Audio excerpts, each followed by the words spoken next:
ನಮಸ್ಕಾರ ಸ್ನೇಹಿತರೆ, ಇವತ್ತೇ ಪಾಲ್ಗುಣ ಶುಕ್ರವಾರ. ಇವತ್ತು ಯಾರು ಪಾಲ್ಗುಣ ಶುಕ್ರವಾರದ ವ್ರತಕತೆ ಕೇಳ್ತಾರೋ ಅವರ ಮನೆಯಲ್ಲಿ ಐಶ್ವರ್ಯ, ಸಿರಿ, ಸಂಪತ್ತು ತಾಂಡವವಾಡುತ್ತದೆ. ಅವರ ಮನೆಯಲ್ಲಿ ಕಷ್ಟ ಅನ್ನೋದೇ ಬರಲ್ಲ. ದರಿದ್ರ ಓಡಿ ಹೋಗಿ ಅದೃಷ್ಟ ಹತ್ತಿರ ಬರುತ್ತದೆ. ಪಾಲ್ಗುಣ ಮಾಸದಲ್ಲಿ ಬರುವ ಶುಕ್ರವಾರಗಳು ಲಕ್ಷ್ಮೀ ದೇವಿಯ ಆರಾಧನೆಗೆ ಎಷ್ಟೋ ಶ್ರೇಷ್ಠ. ಈ ದಿನ ಭಕ್ತಿಯಿಂದ ಲಕ್ಷ್ಮೀ ದೇವಿಯನ್ನು ಪೂಜಿಸಿದರೆ ಆಸ್ತಿ, ಐಶ್ವರ್ಯ ಹಾಗೂ ಸೌಭಾಗ್ಯ ಒಲಿಯುತ್ತದೆ. ಮುಖ್ಯವಾಗಿ ಗೃಹಿಣಿಯರು ಈ ವ್ರತ ಮಾಡಿದರೆ ಸೌಭಾಗ್ಯ ಹೆಚ್ಚಾಗಿ ಮನೆಯಲ್ಲಿ ಸುಖ, ಶಾಂತಿ ನೆಲೆಯೂರುತ್ತದೆ. ಇದಕ್ಕೆ ಸಂಬಂಧಿಸಿದ ಪುರಾಣ ಕಥೆಯನ್ನು ಈಗ ನಾವು ಕೇಳೋಣ. ಆದರೆ ಅದಕ್ಕೂ ಮುಂಚೆ ನೀವಿನ್ನೂ ನಮ್ಮ ಚಾನೆಲ್ ಅನ್ನು ಸಬ್ಸ್ಕ್ರೈಬ್ ಮಾಡ್ಕೊಂಡಿಲ್ಲ ಅಂದ್ರೆ ಖಂಡಿತ ಈಗಲೇ ಸಬ್ಸ್ಕ್ರೈಬ್ ಮಾಡ್ಕೊಳ್ಳಿ. ಹಾಗೆ ಈ ವಿಡಿಯೋ ಇಷ್ಟ ಆದ್ರೆ ಮರೀದೆ ಒಂದು ಲೈಕ್ ಕೊಡಿ.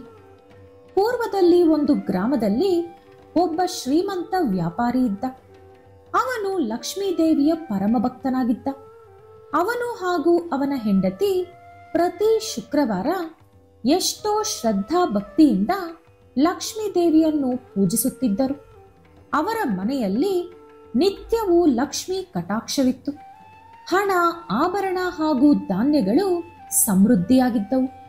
ಮನೆಯಲ್ಲಿ ಯಾವಾಗಲೂ ಸುಖ, ಶಾಂತಿ ತುಂಬಿತ್ತು.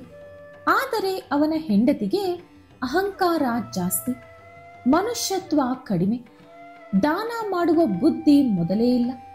ಅದೇ ಗ್ರಾಮದಲ್ಲಿ ಒಂದು ಬಡ ಮಹಿಳೆ ಇದ್ದಳು. ಅವಳ ಗಂಡ ಸತ್ತು ಹೋದ ನಂತರ ಒಂದು ಅನಾಥೆಯಂತೆ ಅವಳು ಬದುಕುತ್ತಿದ್ದಳು. ಊಟ ಸಿಕ್ಕರೆ ತಿನ್ನುತ್ತಿದ್ದಳು, ಇಲ್ಲದಿದ್ದರೆ ಉಪವಾಸ ಇರುತ್ತಿದ್ದಳು. ಆದರೂ ಆ ಮಹಿಳೆಗೆ ಮಾತ್ರ ದೇವರ ಮೇಲೆ ಅಪಾರವಾದ ಭಕ್ತಿ ಇತ್ತು. ಒಂದು ದಿನ ಆ ಬಡ ಮಹಿಳೆ ಆ ಶ್ರೀಮಂತ ಮಹಿಳೆಯ ಮನೆಗೆ ಹೋಗಿ ಈ ರೀತಿ ಕೇಳಿದಳು, ಅಮ್ಮ, ನನಗೂ ನಿಮ್ಮಂತೆಯೇ ಲಕ್ಷ್ಮೀ ದೇವಿಯನ್ನು ಪೂಜಿಸಬೇಕು ಎಂಬ ಕೋರಿಕೆ ಇದೆ. ಆದರೆ ನನ್ನ ಹತ್ತಿರ ನಿಮ್ಮಂತೆ ಚಿನ್ನದ ಆಭರಣಗಳು, ಪರಿಮಳ ಬೀರುವಂತ ವಸ್ತುಗಳು, ದವಸ ಧಾನ್ಯಗಳು ಇಲ್ಲ. ಇದ್ಯಾವುದೂ ಇಲ್ಲದೆ ನನಗೆ ಇರುವುದರಲ್ಲಿ ಪೂಜೆ ಮಾಡಬಹುದೇ ಎಂದು ಕೇಳಿದಳು. ಅದಕ್ಕೆ ಆ ಶ್ರೀಮಂತ ಮಹಿಳೆ, ನೋಡು, ಪೂಜೆ ಮಾಡೋಕೆ ಹಣ ಬೇಕು, ಒಳ್ಳೆ ಬಟ್ಟೆ ಬೇಕು, ಒಳ್ಳೆ ಹೂವುಗಳು ಇರಬೇಕು. ಮುಖ್ಯವಾಗಿ ನಿನ್ನಂತ ಬಡವರು ಪೂಜೆ ಮಾಡಿದರೆ ಲಕ್ಷ್ಮೀ ದೇವಿ ಅನುಗ್ರಹಿಸುವುದಿಲ್ಲ ಎಂದು ಹೇಳಿದಳು. ಆ ಮಾತುಗಳನ್ನು ಕೇಳಿ ಆ ಬಡ ಮಹಿಳೆ ನೊಂದುಕೊಂಡರೂ ಕೂಡ ಅವಳಿಗೆ ದೇವರ ಮೇಲಿದ್ದ ಭಕ್ತಿ ಮಾತ್ರ ಕಡಿಮೆಯಾಗಲಿಲ್ಲ. ಹಾಗೆ ಪೂಜೆ ಮಾಡಬೇಕು ಅನ್ನೋ ಆಸಕ್ತಿ ಕೂಡ ಹೋಗಲಿಲ್ಲ. ಅದೇ ದಿನ ರಾತ್ರಿ ಮಹಾಲಕ್ಷ್ಮಿ ಆ ಶ್ರೀಮಂತ ಮಹಿಳೆಯ ಕನಸಿನಲ್ಲಿ ಬಂದು ಈ ರೀತಿ ಹೇಳಿದರು, ನಿನ್ನ ಮನೆಯಲ್ಲಿ ಸಂಪತ್ತು ಇರಲು ಕಾರಣ ನನ್ನ ಕರುಣೆ ಕಟಾಕ್ಷ. ಆದರೆ ನನ್ನ ಕೃಪೆ ಪಡೆದುಕೊಳ್ಳಲು ಯಾವ ಭೇದ ಭಾವ ಇಲ್ಲ. ಶ್ರೀಮಂತರಾದರೂ ಬಡವರಾದರೂ ಭಕ್ತಿಯಿಂದ ಪೂಜೆ ಮಾಡಿದರೆ ನಾನು ಒಲಿಯುತ್ತೇನೆ. ನಿನ್ನ ಅಹಂಕಾರ ಬಿಟ್ಟು ಬಿಡು, ಇಲ್ಲದಿದ್ದರೆ ನಾನು ನಿನ್ನನ್ನು ಬಿಟ್ಟು ಬಿಡುತ್ತೇನೆ ಎಂದು ಎಚ್ಚರಿಸಿದರು. ಆದರೆ ಆ ಶ್ರೀಮಂತ ಮಹಿಳೆ ಇದು ಕೇವಲ ಕನಸ್ಸು ಎಂದು ಅದನ್ನು ಗಂಭೀರವಾಗಿ ತೆಗೆದುಕೊಳ್ಳಲಿಲ್ಲ. ಅದೇ ಗ್ರಾಮದಲ್ಲಿ ಇನ್ನೊಬ್ಬ ಶ್ರೀಮಂತನಿದ್ದ. ಅವನ ಹೆಂಡತಿ ಮಹಾಲಕ್ಷ್ಮಿಯ ಪರಮಭಕ್ತೆ. ಬಡವರಿಗೆ ಅನ್ನದಾನ ಮಾಡುವುದು, ವಸ್ತ್ರದಾನ ಮಾಡುವುದು, ಕೈಲಾಗದವರಿಗೆ ಸಹಾಯ ಮಾಡುವುದು ಅವಳ ದಿನಚರಿಯಾಗಿತ್ತು. ಆ ಬಡ ಮಹಿಳೆಯ ಕೋರಿಕೆ ತಿಳಿದುಕೊಂಡ ಅವಳು, ನೋಡಮ್ಮ, ದೇವರ ಪೂಜೆಗೆ ಭಕ್ತಿ ಹೊಂದಿದ್ದರೆ ಸಾಕು, ಬೇರೆ ಯಾವುದರ ಅಗತ್ಯ ಇರುವುದಿಲ್ಲ. ನೀನು ಕೂಡ ಭಕ್ತಿಯಿಂದ ಲಕ್ಷ್ಮಿಯನ್ನು ಪೂಜಿಸು, ಖಂಡಿತ ಅಮ್ಮ ನಿನಗೆ ಒಲಿಯುತ್ತಾಳೆ ಎಂದು ಹೇಳಿ ಪೂಜೆಗೆ ಬೇಕಾದ ಕೆಲವು ಸಾಮಗ್ರಿಗಳು ಹಾಗೂ ಧಾನ್ಯಗಳನ್ನು ಕೊಟ್ಟಳು. ಆ ಬಡ ಮಹಿಳೆ ಎಷ್ಟೋ ಸಂತೋಷದಿಂದ ಪಾಲ್ಗುಣ ಶುಕ್ರವಾರದ ವ್ರತ ಶುರು ಮಾಡಿದಳು. ಮಣ್ಣಿನಿಂದ ಅವಳೇ ಒಂದು ದೀಪ ತಯಾರಿಸಿ ಅದನ್ನು ಹಚ್ಚಿ ಸ್ವಲ್ಪ ಅಕ್ಕಿ ಹಾಗೂ ಹೂವುಗಳನ್ನು ಇಟ್ಟು ಪೂಜೆ ಮಾಡಿದಳು. ಹೃದಯಪೂರ್ವಕವಾಗಿ ಓಂ ಮಹಾಲಕ್ಷ್ಮೇ ನಮಃ ಎಂದು ಭಕ್ತಿಯಿಂದ ಜಪ ಮಾಡಿದಳು. ಭಕ್ತಿಯನ್ನು ಪರೀಕ್ಷೆ ಮಾಡಲು ಮಹಾಲಕ್ಷ್ಮಿ ಒಂದು ಅಜ್ಜಿಯ ರೂಪದಲ್ಲಿ ಅವಳ ಮನೆಗೆ ಬಂದರು. ಅಮ್ಮ, ನನಗೆ ತುಂಬಾ ಹಸಿವಾಗುತ್ತಿದೆ, ನನಗೆ ಊಟ ಕೊಡುತ್ತೀಯಾ ಎಂದು ಕೇಳಿದರು. ಅವಳ ಮನೆಯಲ್ಲಿ ತಿನ್ನಲು ಏನೂ ಇರಲಿಲ್ಲ. ಆದರೆ ಲಕ್ಷ್ಮೀದೇವಿಯ ಪೂಜೆಗೆಂದು ಸ್ವಲ್ಪ ನೈವೇದ್ಯ ತಯಾರಿಸಿದ್ದಳು.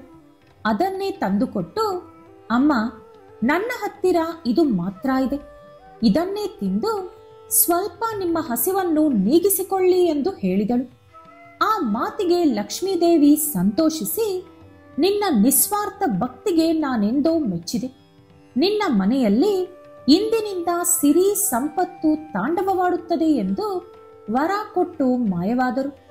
ಮಾರನೆಯ ದಿನ ಆ ಬಡ ಮಹಿಳೆಯ ಮನೆಯಲ್ಲಿ ಏನೇನೋ ಬದಲಾವಣೆ ನಡೆಯಿತು. ಅವಳ ಮನೆಯಲ್ಲಿ ಇದ್ದಂತ ಪಾತ್ರೆಗಳೆಲ್ಲ ಚಿನ್ನದ ನಾಣ್ಯಗಳಿಂದ ತುಂಬಿ ಹೋಗಿತ್ತು. ಮನೆ ಮುಂದೆ ಧಾನ್ಯಗಳಿಂದ ತುಂಬಿದಂತ ಎಷ್ಟೋ ಮೂಟೆಗಳಿದ್ದವು. ಎಷ್ಟೋ ಹೊಸ ಹೊಸ ರೇಷ್ಮೆ ಸೀರೆಗಳು ಅವಳ ಮನೆ ಮುಂದೆ ಇದ್ದವು.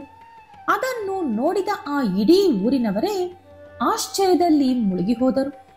ಆ ಶ್ರೀಮಂತ ಮಹಿಳೆ ಕೂಡ ಎಚ್ಚೆತ್ತುಕೊಂಡು ಅವಳ ತಪ್ಪನ್ನು ತಿಳಿದುಕೊಂಡು ಇನ್ನು ಮುಂದೆ ಬಡವರಿಗೆ ಸಹಾಯ ಮಾಡಬೇಕು ಎಂದು ತೀರ್ಮಾನಿಸಿಕೊಂಡಳು. ಇನ್ನು ಪಾಲ್ಗುಣ ಶುಕ್ರವಾರದ ವ್ರತ ಯಾವ ರೀತಿ ಮಾಡಬೇಕು ಎಂದು ನೋಡೋಣ. ಪಾಲ್ಗುಣ ಶುಕ್ರವಾರದಂದು ಬೆಳಗಿನ ಜಾವವೇ ಎದ್ದು ಸ್ನಾನ ಮಾಡಿ ಶುಚಿಯಾದ ಬಟ್ಟೆಗಳನ್ನು ಧರಿಸಬೇಕು.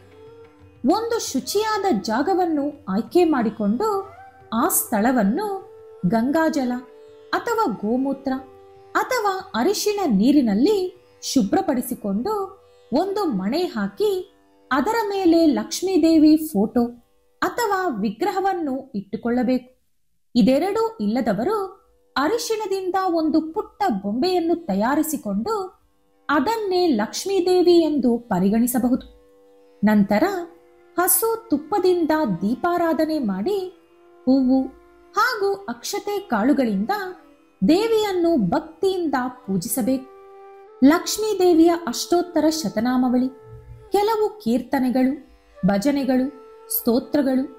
ನಂತರ ಈಗ ನಾನು ಮೇಲೆ ಹೇಳಿದಂತ ವ್ರತಕತೆ ಅಥವಾ ಇನ್ಯಾವುದಾದರೂ ಮಹಾಲಕ್ಷ್ಮಿಯ ಕತೆ ಕೇಳುವುದು ಅಥವಾ ಓದುವುದು ಮಾಡಬೇಕು.